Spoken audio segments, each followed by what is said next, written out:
பிதாவாகிய தேவனையும் ஆண்டவராகிய இயேசுவையும் அறிகிற அறிவினாலே கிருபையும் சமாதானமும் பெருகுவதாக. தேவனுடைய பரிதான இரக்கத்தினால் இந்த 2வது மாதத்தின் முதல் நாளிலும் தேவன் நம்மை சுகத்தோடும் பலத்தோடும் ஆசீர்வாதத்தோடும் கொண்டு வந்த தேவனுக்கு துதியும் கனமும் மகிமையும் நாம் செலுத்த கடமைப்பட்டிருக்கிறோம். இன்றைக்கும் கர்த்தருடைய வார்த்தையை நாம் கேட்போம். கர்த்தர் தாமே அவருடைய வார்த்தையின் மூலமாய் நம்மோடு கூட பேசுவாராக. செய்திக்கு ஆதாரமாக நீதிமொழியின் புஸ்தகம் 21ஆம் அதிகாரம் 31ஆம் வசனம். குதிரை யுத்த நாளுக்கு ஆயத்தமாக்கப்படும், ஜெயமோ கர்த்தரால் வரும். திரும்பி வாசி. குதிரை யுத்த நாளுக்கு ஆயத்தமாக்கப்படும், ஜெயமோ கர்த்தரால் வரும். சரி, குதிரை, யுத்தம், ஜெயம் கர்த்தர். நல்ல கவனிங்க. குதிரைகள் யுத்த நாளுக்கென்று என்ன பண்ணப்படுமா? படை வீரர்கள் ஆயத்தப்படுத்துவார்கள். எல்லா விதமான ஆயத்தத்தோடும் அந்த குதிரை ஆயத்தமாக்கப்படும். மிக ஜாக்கிரதையோடு கூட, மிக கவனத்தோடு கூட யுத்தத்திலே ஜெயிக்க வேண்டும் என்கிற நோக்கத்தோடு கூட குதிரைகள் ஆயத்தமாக்கப்படும். இது யார் செய்கிறது? மனிதர்கள், பட்டாளத்தில் இருக்கிற போர் வீரர்கள். ஆனால் ஜெயமோ கர்த்தரால் வரும் என்று சொல்லப்பட்டிருக்கிற வார்த்தைக்கு மூல பாஷையில பாதுகாப்போ கர்த்தரால் வரும். பாதுகாப்போ, ஆமா, ஜெயம் இல்ல, பாதுகாப்பு.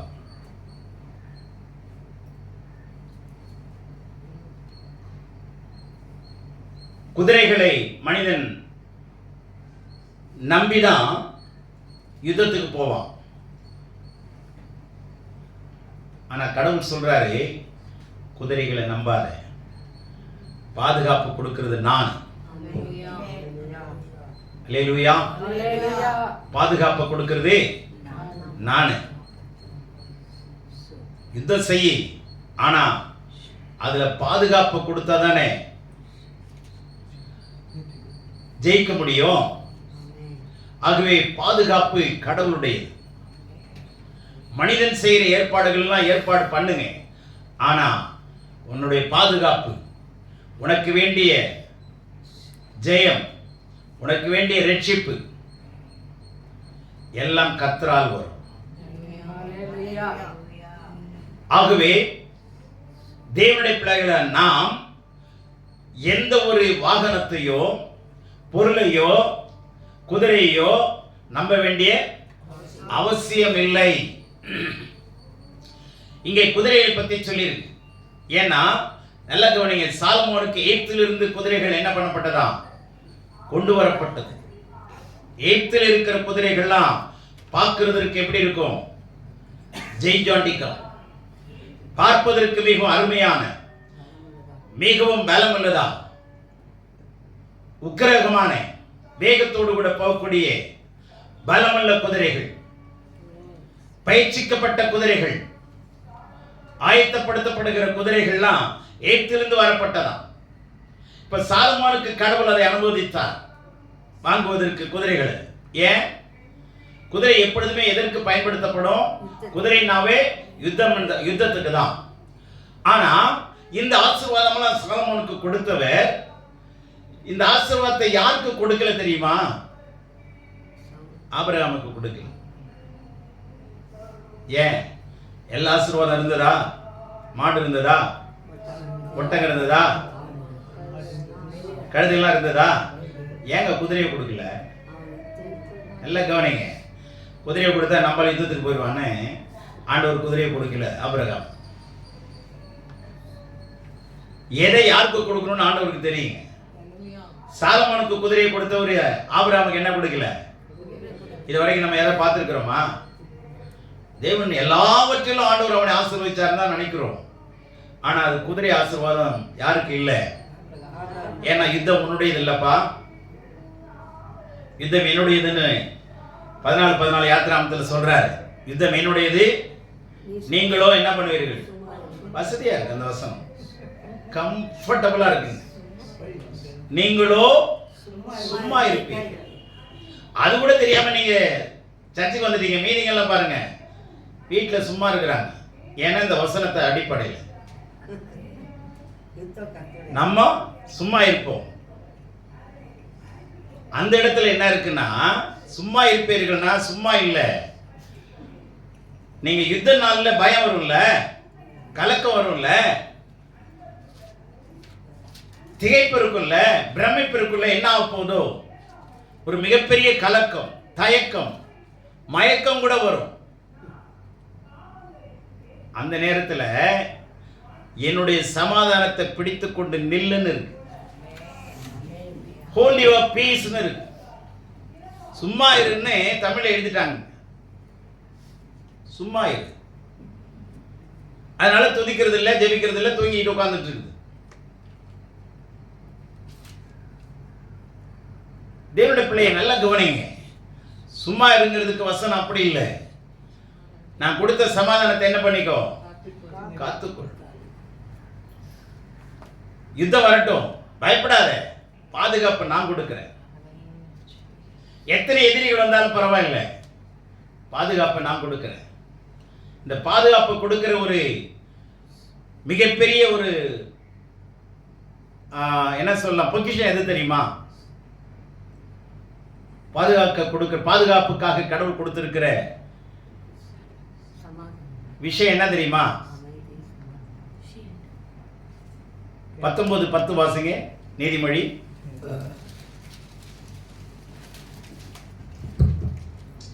19:8. ஞானத்தை பெற்றுக்கொள்ளுகிறவன் தன் ஆத்துமாவை சிநேகிக்கிறான். 16. கட்டளையை காத்துக் கொள்ளுகிறவன் தன் ஆத்துமாவை காக்கிறான். 2ஆம் அதிகாரம் 10ஆம் வசனம்.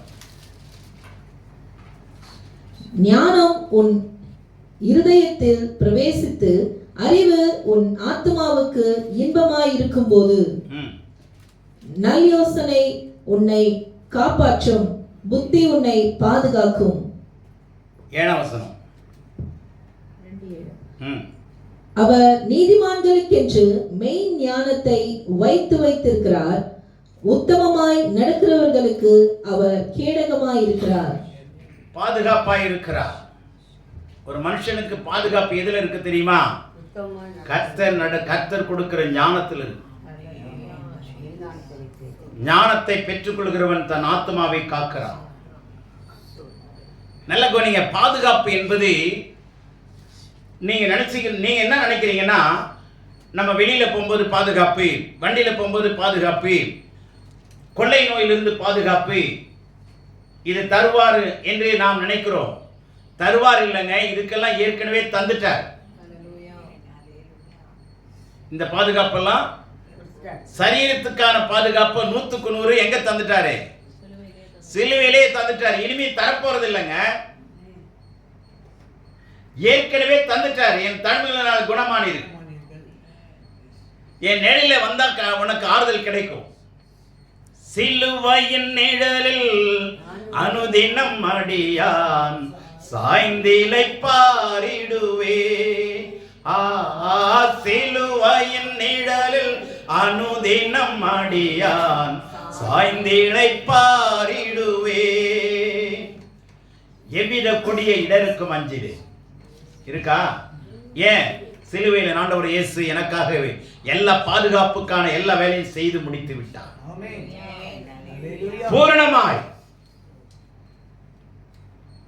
இனிமே அவர் நமக்காக செய்ய வேண்டிய ஒன்றும் கிடையவே கிடையாது.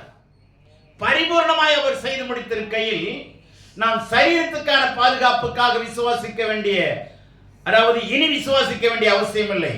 அவர் செய்த காரியங்களை விசுவாசித்தால் போதும். ஆமென். விசுவாசி அது போதும் என்று சொல்லுகிறார். நமக்கு அவர் கேடகமாயிருக்கிறார், அரணாயிருக்கிறார். ஆனா பாதுகாப்பு எதுக்கு தெரியுமா?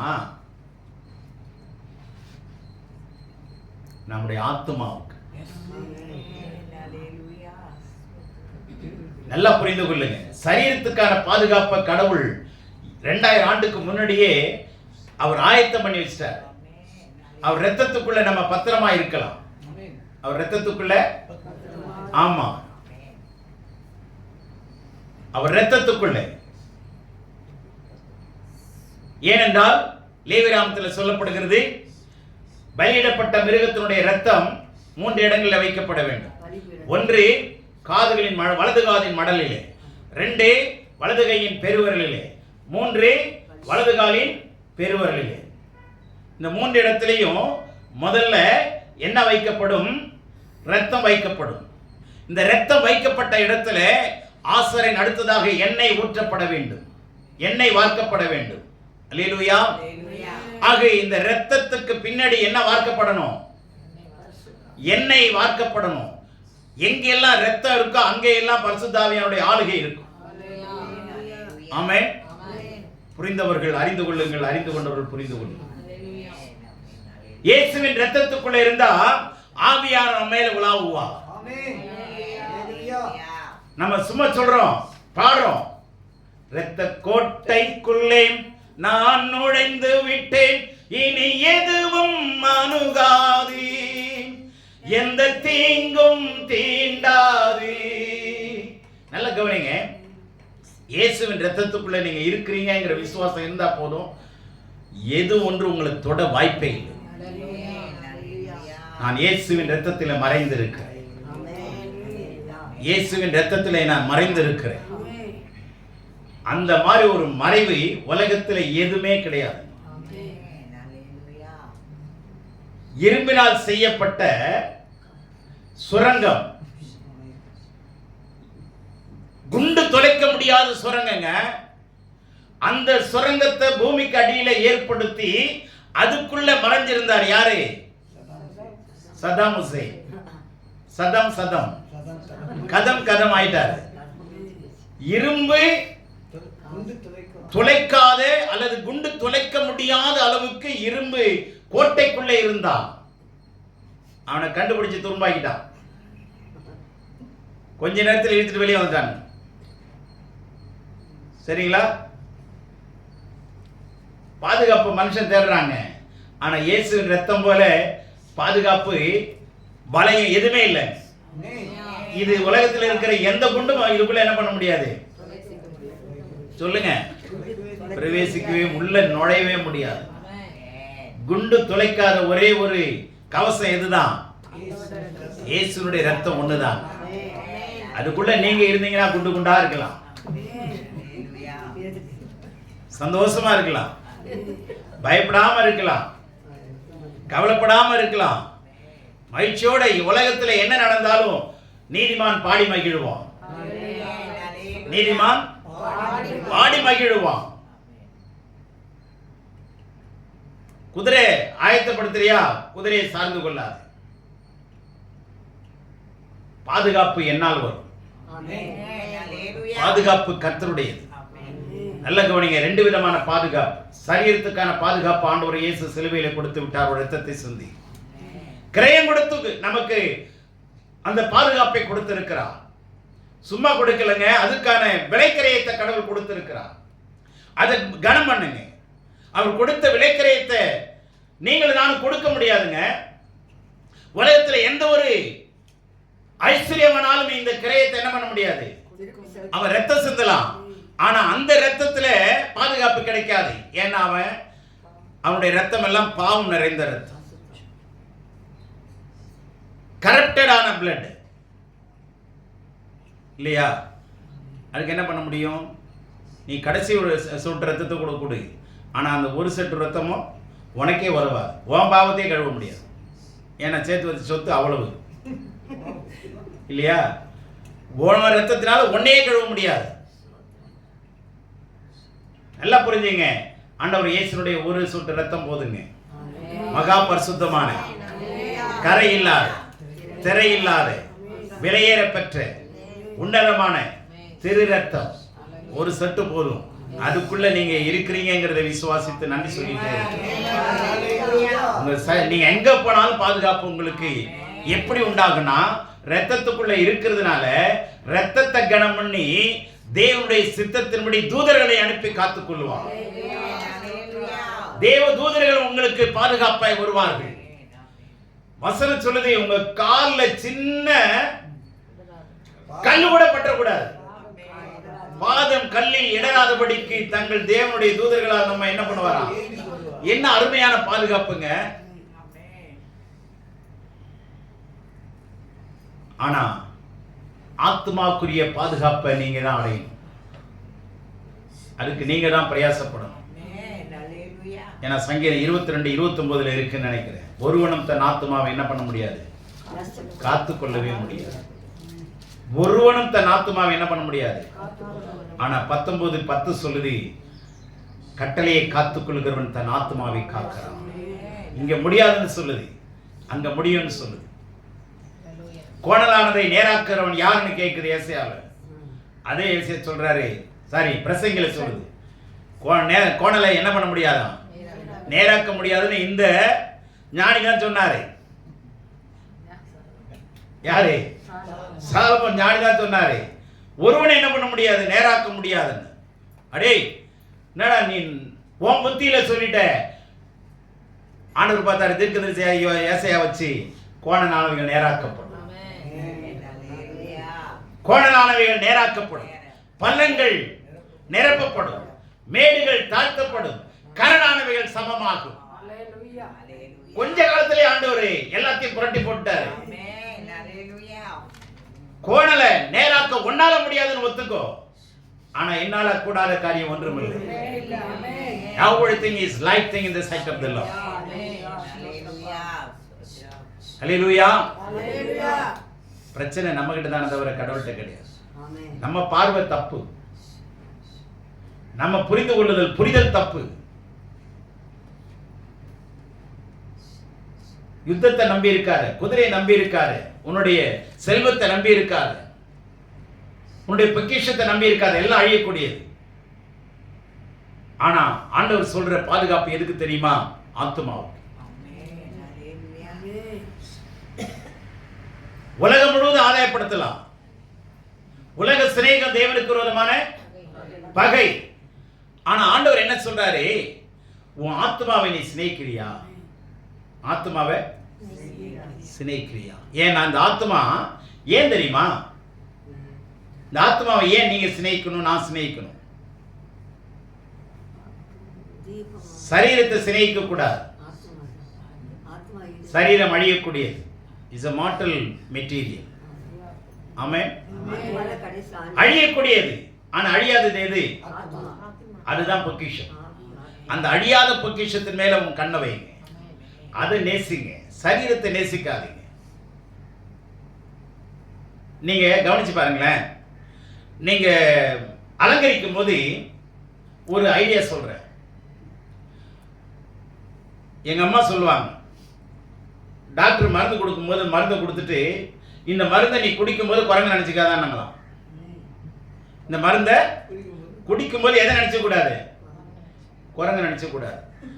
அந்த பாட்டில் எடுத்தோன்னே எதுதான் ஞாபகம் வருது? என்னடா இது சொன்னாரு, இது வேற குழப்ப போச்சு, சரி வச்சிரு, அடுத்தது கொஞ்ச நேரம் கழிச்சு திரும்பி எடுத்தா அதே குரங்கு ஞாபகம் வருது. இதான் மனுஷன் புத்தி. சரியா? இதுதான் மனுஷன் சொல்லுவான். கவனிங்க, நம்ம எதை நினைச்ச கூடாது? குரங்கு நினைச்ச கூடாது. சரீரம் அழியக்கூடியது, சரீரம் அழியாது. இதுதான் ஆத்மா. ஏன் ஆத்மாவை சிநேகிக்கிறான்னு சொல்லுது 19ஆம் அதிகாரத்துல 10ஆம் வசனத்துல. ஏன் சிநேகிக்கிறானா? 8:8 ஞானத்தை பெற்றுக் கொள்கிறவன் ஆத்மாவை சிநேகிக்கிறான். ஆத்மாவை சிநேகிங்க. ஏன் தெரியுமா? அதுதான் ஆண்டவருடைய மனவாட்டி. ஞானத்தை பெற்றுக்கொள்கிறோம். புரியுதா? ஏன் உங்க சரீரத்தை சிநேகிக்க கூடாது? அது அழியக்கூடியது. அழியிற பொருள், அழியாத பொருள் மாத்திரம் இல்ல, ஆத்மா. அதுதான் தேவனுடைய நம்முடைய ஆண்டவராகிய இயேசு கிறிஸ்துவினுடைய மனவாட்டி. அப்ப அவருக்கு எதன் மேலதான் கண்ணு இருக்கும்? உன் சரீரத்துக்கு நான் செஞ்சு முடிச்சுட்டேன், விசுவாசிக்க நீ எப்படி இரு? ஆரோக்கியமா இரு.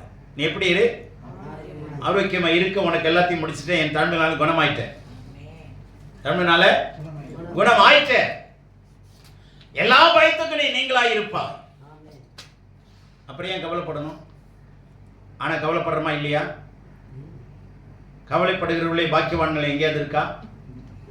திகைக்கிறவர்களே நீங்கள் பாக்கியசாலிகள் இருக்கா? இல்லைங்க.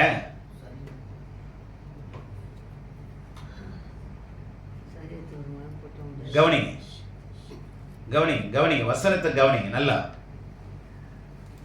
கவலைப்படக்கூடாது. ஏன்னா இயேசு சிலுவை எல்லா பாதுகாப்புக்கான, ஆரோக்கியத்திற்கான, சுகத்துக்கான ஆசீர்வாதங்களை கொடுத்துட்டார். சரியா? ஆனா இப்போ ஆத்மா பற்றி நீங்க சிந்திக்கணும். அதுதான் இந்த மாதத்துல நான் உங்களுக்கு சொல்றேன். ஆத்மாவை சிநேகிங்கள். ஆத்மாவை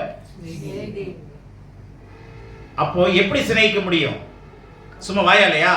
ஆத்மாவே கர்த்தரை ஸ்தோத்திரி, என் முழு உள்ளமே. ஆமா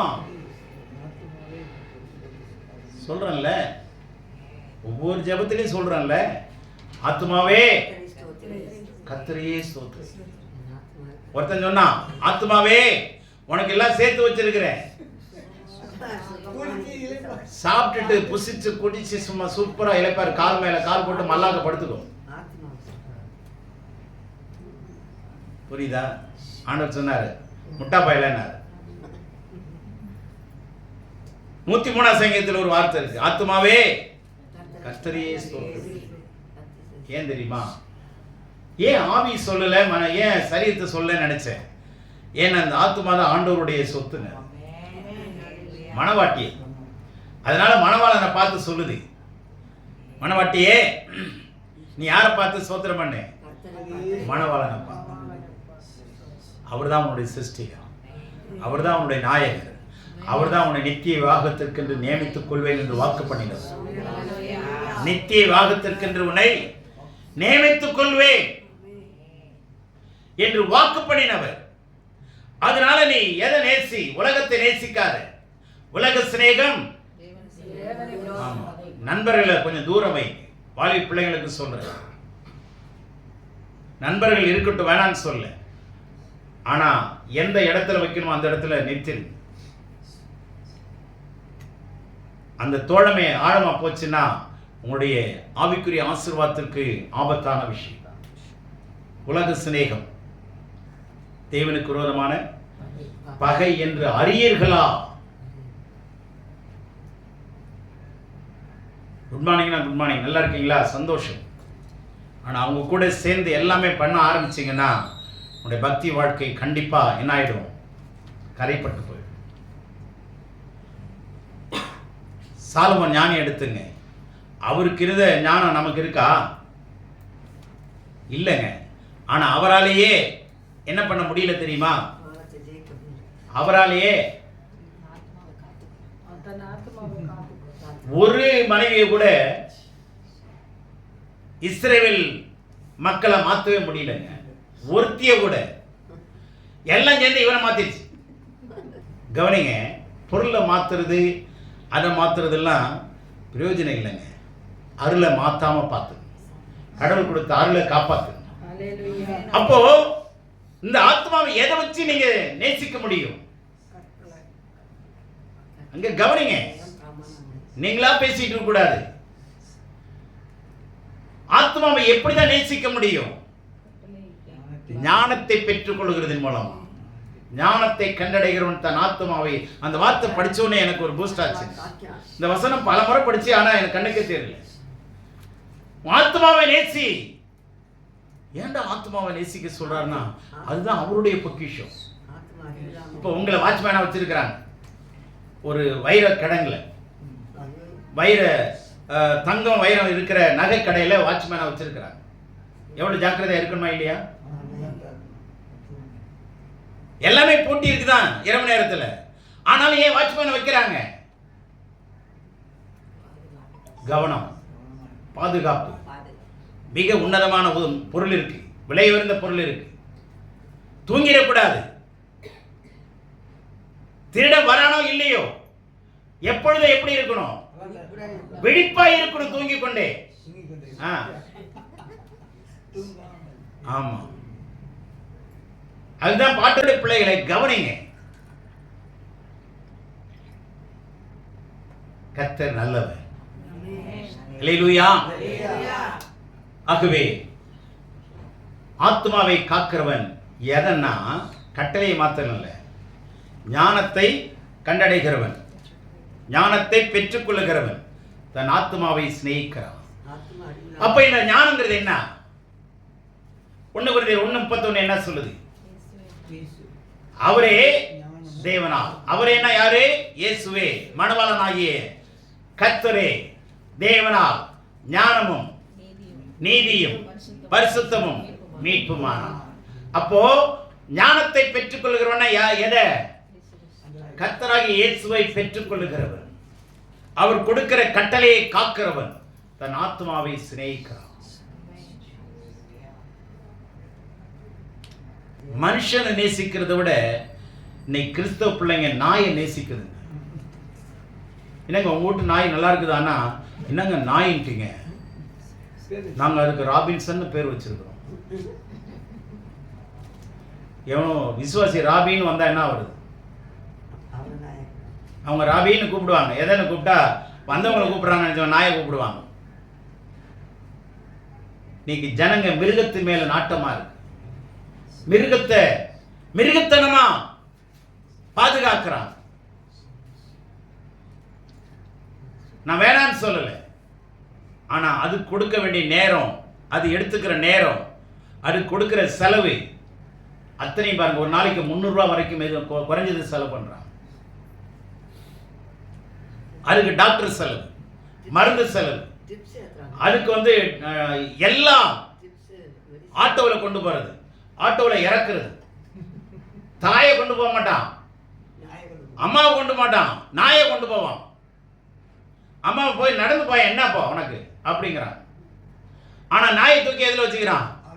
ஆட்டோவில் வச்சிருக்கிறான். வண்டியில போய் முன்னாடி நின்னுக்குது. வீட்டுக்கு வந்தோடனே பிள்ளைக்கு சோறு போடணும். யாரா பிள்ளைன்னு பார்த்தா நாய்க்கு சோறு போடணும். அதுக்கப்புறம் மனைவியை பார்த்து சொல்றான், இந்த நாய்க்கு சோறு போடுங்க. யாரான இந்த நாய் யாரான்னு அவன் பிள்ளைய பார்த்து சொல்றான். பிள்ளைக்கு சோறு போடுன்னு நாயை பார்த்து சொல்றான். எவ்வளவு அறிவு கெட்டு போச்சு பாருங்க. ஆண்டவர் மேல வைக்கிற அன்பை மிருகங்கள் மேல வைக்குது. ஆபத்தான விஷயம், மிகவும் ஆபத்தானது. நேசிங்க வேணான்னு சொல்ல, அது அளவோட இருக்கணும். அதை படுக்கை அறை, தலையணையில, பெட்டில், ஜெபம் பண்ணும்போது நடுவில், அதுவும் பாருங்க ஜெபம் பண்ணது பாருங்க. ஜெபம் பண்றப்ப அது குத்துக்கால் போட்டுக்கிட்டு அப்படியே உட்காந்துக்குது பாருங்க, நம்ம மௌனமா உட்காந்துருக்குது பாருங்க. நான் தப்பு சொல்ல, ஆனா பழைய ஏற்பாட்டின் சட்டப்படி வீட்டுக்குள்ள நாயை என்ன பண்ணக்கூடாது? சேர்க்கக்கூடாது. அதாவது நாய் சுபாவம் இருக்கக்கூடாது அப்படிங்கிறது முக்கியம். மிருகங்களை நேசிங்க வேணான்னு சொல்ல, ஆனா இதுக்கு கொடுக்க வேண்டிய நேரத்தை விட அதிகமா கொடுத்தீங்கன்னா கடவுளாக்கிடுவோம். புரியுதா? கடவுளாக்கிடுவோம். மிருகங்களை ஓரளவு தான் கொண்டு வரணும். ஆனா நம்முடைய நேரம், நம்முடைய ஆசை எல்லாமே எதுல தான் இருக்கணும்? வேதத்தின் மேல இருக்கணும், கட்டளைகள் மேல இருக்கணும், ஞானத்தின் மேல இருக்கணும். அப்போ ஆண்டவர் எந்த பாதுகாப்பை குறித்து சொல்றாருன்னா, ஆத்மாவை குறித்த பாதுகாப்பு. உன்னுடைய ஆத்மாவை அதாவது சகல ஜாக்கிரதையோடும் உன் இருதயத்தை என்ன பண்ணு? சகல காவலோடும், எல்லா காவலோடும் இருக்கா இல்லையா? எல்லா காவலோடும் உன் இருதயத்தை என்ன பண்ணு? காத்துக்கொள். அதுதான் ஆத்மா. எல்லா காவலோடும் மிகுந்த கவனம் செலுத்து. ஏன்னா கொஞ்சம் கரைப்பட்டுச்சுன்னா அது எல்லாமே ஆயுளை கரைப்படுத்துது. ஆயுள் முழுவதும் கரப்படுத்துது. சென்ட்ரல் ஜெயிலில் ஒருத்தரை பார்த்து சுயதம் சொன்னேன். அப்போ அவர் சொன்னாரு, ஐயா தெரியாம கோபத்தில் என் மனைவி அடித்தேன், பிளான் பண்ணி அடிக்கலையா, கோபத்தில் அடித்தேன், படாத இடத்துல பட்டு செத்துட்டாங்க. இப்போ வாழ்நாளெல்லாம் நான் என்ன செய்கிறேன், அதுக்கு நம்ம மன்னிப்பு கிடைக்குமான்னு எனக்கு தெரியல. டெய்லி நான் செத்து கொண்டிருக்கிறேன் என்னுடைய அறையில். என்ன செய்யுது, தவறி செஞ்சிட்டேன். அப்போ நான் சொன்னேன், தவறி செஞ்சவங்கெல்லாம் உள்ளே இருக்கிறீங்க, வேணும்னு செஞ்சவங்களாம் வெளியே இருக்கிறான், என்னங்க பண்ணுறது? இதுதான் உலகம். கவலைப்படாதீங்க, கர்த்தரை நம்புங்க, சீக்கிரம் வந்துடுங்க. கர்த்தரை நம்பினாரு, 3 மாசத்துல வந்து ஞானஸ்நானம் எடுத்துட்டு திரும்பி உள்ளே போனார், கொஞ்ச நாள்ல வெளியே வந்துட்டார். அல்லேலூயா சொல்லுவோமா? கர்த்தர் ஒருவர் தாங்க விடுதலை ஆக்க முடியும். சரீரத்தையும் அவரால் தான் விடுதலை ஆக்க முடியும், ஆத்மாவையும் அவரால் தான் காக்க முடியும். ஆகவே தன் ஆத்மாவை சிநேகிக்கிறவன். எத்தனை பேர் ஆத்மா சிநேகிக்க போறீங்க? இந்த மாதத்தினுடைய கட்டளை என்ன தெரியுமா? வாக்கு தத்துவத்தை சொல்லலைங்க. இந்த மாதத்தினுடைய கட்டளை என்ன? காக்க வேண்டும், சிநேகிக்க வேண்டும். வாக்கு தத்துவம் கோடி கோடியா இருக்குங்க, அள்ளி கொட்டி வச்சிருக்கிறார். எல்லாம் வாக்கு தத்துவத்தை நம்பி இருக்குது. வாக்கு தத்துவத்தை நம்பி இருக்கிறவங்க எல்லாம் வாழ முடியாது. எல்லாம் உலக பிரகாரமான ஆசீர்வாதத்துக்கு தான் வாக்கு தத்துவத்தை நம்பி இருக்கு. ஆனா ஆவிக்குரிய ஆசீர்வாதம், ஆத்மாவுக்குரிய ஆசீர்வாதத்தை, கட்டளையை நம்பி இருக்கிறவங்க தான் பாக்கியவான்கள். ஆகவே இந்த மாதத்தினுடைய கட்டளை, ஆத்மாவை காக்கிறவன் ஞானத்தை பெற்றுக் கொள்ளுகிறான், ஆத்மாவை சிநேகிக்கிறவன். ஏன் இந்த ஆத்மாவுக்கு அறிவு இன்பமாயிருக்கும், அதோட இணைஞ்சிருக்கிற ஆவிக்கு ஞானம் இன்பமாயிருக்கும். இது ரெண்டும் ரொம்ப முக்கியம். நல்ல ஆலோசனை உன்னை காப்பாற்றும், ஞானம் உன்னை காப்பாற்றும், புத்தி உன்னை காப்பாற்றும், ஆலோசனை உன்னை காப்பாற்றும். தேவனுடைய பிள்ளையே, தேவனே உன் நம்பிக்கையா இருந்து உன்னுடைய கால்கள் சிக்கிக்கொள்ளாதபடி காப்பார். 3:26 நீதிமொழிகள் 3:26. தேவனே உன் நம்பிக்கையா இருந்து. இதுதான் எரேமியா 17ஆம் அதிகாரத்தில் சொல்லியிருக்கு 5ஆம் வசனத்தில். மனுஷன் மேல் நம்பிக்கை வைத்து மாம்சமானதை தன் வைபலமாக்கி கொண்டு கர்த்தரை விட்டு விலகுகிற இருதயமுள்ள மனிதன் சபிக்கப்பட்டவன். மனுஷன் மேல் நம்பிக்கை வைத்து, மிருகங்கள் மேல நம்பிக்கை வைத்து, குதிரைகள் மேல நம்பிக்கை வைத்து, சில ரதங்களை குறித்தும் குதிரைகளை குறித்தும் மேன்மை பாராட்டுறாங்க.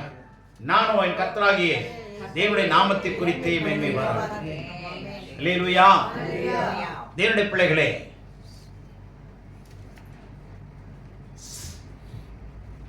உலகத்தை சார்ந்து வாழாதீங்க, உலகத்தோடு சேர்ந்து வாழாதீங்க, கடவுளை சார்ந்து வாழ கற்றுக்கொள்ளுங்க. உலகத்தோடு சேர்ந்து வாழாதீங்க, கடவுளுடைய வசனத்தோடு சார்ந்து வாழ கற்றுக்கொள்ளுங்க. உங்க ஆத்மா பாதுகாக்கப்பட வேண்டும். ஆத்மா கடவுள் காக்க மாட்டார், நீங்க தான் காத்துக்கணும். அதுக்கு கட்டளையை கொடுத்திருக்காரு, ஞானத்தை கொடுத்திருக்காரு, அறிவை கொடுத்திருக்காரு, வேகத்தை கொடுத்திருக்காரு. He has done everything beautifully in his time. Hallelujah.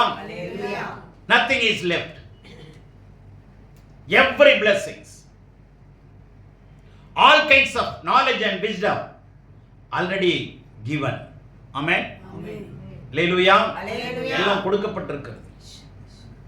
நீங்களும் நானும் பிரயாசப்பட்டு காப்பாற்றிக் கொள்ள நம்ம ஆயத்தமாக இருக்கணும். ஆத்மா குறித்து கவலை உள்ளவர்களாயிருக்கு, பாரம் உள்ளவர்களாயிருக்கு. ஆத்மா வளருதா, ஆத்மா வளருதான்னு கவனி. பாதுகாப்பா இருக்கா? அதுக்கு கடவுள் நம்ம கையில நிறைய கொடுத்திருக்கிறார். 7ஆம் வசனம் எரேமியா 17:7. கர்த்தர் மேல் நம்பிக்கை வைத்து கர்த்தரை தன் நம்பிக்கையாக கொண்டிருக்கிற மனுஷன் பாக்கியவான். மனுஷனை நம்பாத. தாவீதை பார்த்தா சொல்லுவாரு, அவருடைய ரேஞ்சில் சொல்லுவார், பிரபுக்களை நம்பிறாரு. ஏன்னா அவருக்கு கீழே யார் தான்?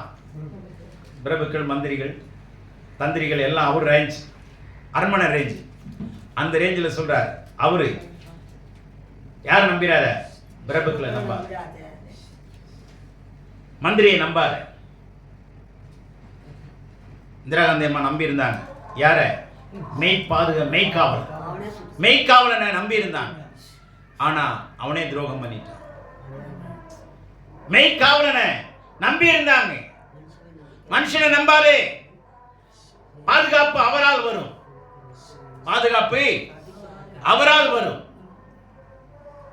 ஆகவே கவனிங்க, கர்த்தர் மேல் நம்பிக்கை வைத்து கர்த்தரை தன் நம்பிக்கையாக கொண்டிருக்கிற மனுஷன் பாக்கியவான். தன் நம்பிக்கையாகி தும்பிக்கையை நம்பாத. விளங்குதா? நம்முடைய நம்பிக்கை கர்த்தருடைய நாமத்தின் மேல் இருக்கும். அல்லேலூயா. கர்த்தருடைய நாமத்தின் மேல். ஆகவே கவனிங்க, கர்த்தர் நல்லவர். கர்த்தர் நல்லவர். ஆத்துமாவை சிநேகி, ஆத்துமாவை காத்துக்கொள்ளுங்க. ஏனென்றால் அதுதான் நித்தியத்துக்கு போகிற ஒரே பொருள். நம்ம கிட்ட இருந்து எதுதான்? ஆத்துமாவும் ஆவியும் தான்.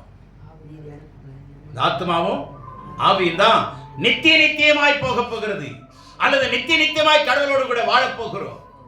அதற்கு இந்த உலகத்திலே கடவுள் கொடுத்திருக்கிற நேரத்தை, கடவுள் கொடுத்திருக்கிற காலத்தை, கடவுள் கொடுத்திருக்கிற ஆரோக்கியத்தை, கடவுள் கொடுத்திருக்கிற எல்லா அறிவையும், புத்தியையும், ஞானத்தையும், வேகத்தையும் அடையும்படி நீங்களும் நானும் பிரயாசப்பட வேண்டும். நீங்க யுத்தத்துக்கு குதிரையை ஆயத்தப்படுத்தலாம், ஆனா பாதுகாப்பை கொடுக்கிறது நானே. ஐஸ்வர்யமும் கனமும் கர்த்தரால் வரும். பாதுகாப்பு கர்த்தரால் வரும். தேடிக்கொள்வது உன்னுடைய கடமை. சுதந்திரித்துக் கொள்வது உன்னுடைய கடமை. சரீரத்தை பத்தி கவலைப்படாதீங்க, ஆனா விசுவாசிக்கணும். ஆண்டவரை சிலுவையில் ஏற்படுத்தி கொடுத்த அத்தனை பாதுகாப்பை என்ன பண்ணணும்? விசுவாசிங்க. டெய்லி சொல்லுங்க, ஆண்டவரே நீ சிந்தின ரத்தத்துக்குள்ளே நானும் என் குடும்பம் பத்திரமா இருக்கும். உச்சந்தலைமை உள்ளங்கால் வரை உம்முடைய திரு ரத்தத்துக்குள்ளே நானும் என் பிள்ளைகளையும், குடும்பத்தையும், கணவனையும், மனைவியும் நான் மறைத்து வைக்கிறேன். ஆண்டவரே, நாங்கள் பத்திரமா இருக்கிறதுக்காக நன்றி சொல்லுகிறோம். ஆண்டவருடைய ரத்தத்துக்குள்ளே சரீரத்தின்படி நமக்கு பாதுகாப்பு இருக்கு. ஆனா ஆத்மாவுக்கு வார்த்தையில தான் பாதுகாப்பு இருக்கு, கட்டளையில தான் பாதுகாப்பு இருக்கு. வாக்கு தத்தத்தில் கிடையாது. வாக்கு தத்தத்தை சார்ந்து வாழாதீங்க. வாக்கு தத்தத்தை பெற்றுக்கொள்ளுங்க. அது நிறைவேறினாலும் அது வாக்கு தத்தத்தை நிறைவேற வேண்டிய கட்டாயம் எதுல இருக்கு தெரியுமா? கட்டளைக்குள்ள தான் இருக்கு. அந்த வாக்கு தத்தம் கடவுள் கொடுத்தாலும், தெய்வமே கொடுத்தாலும், அந்த வாக்கு தத்தம் நிறைவேற வேண்டிய கட்டளை எதுக்குள்ள இருக்கு? அவர் கொடுக்கிற ஞானத்தில் இருக்கு, அவர் கொடுக்கிற கட்டளையில் இருக்கு. கர்த்தர் தாமே நம்மை ஆசீர்வதிப்பாராக. ஆமென்.